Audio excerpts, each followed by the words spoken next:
Assalomu alaykum hammaga. Mana bugun biz Charchoqdagi uchastkamizni ham tugatib oldik. Bu kecha tomon gazoruklarimiz oqqa mokrida 45 gradusli fasonda qilib berganmiz. Bu uchastkamiz polniy sliflarni ham qo'yib berganmiz.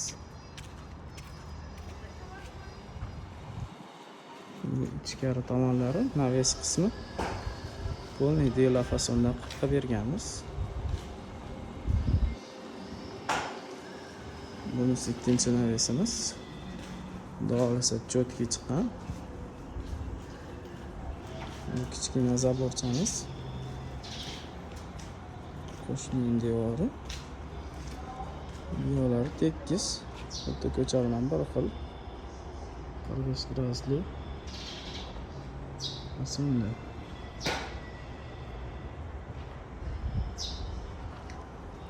Bu yerda orqa taraflari ham bor.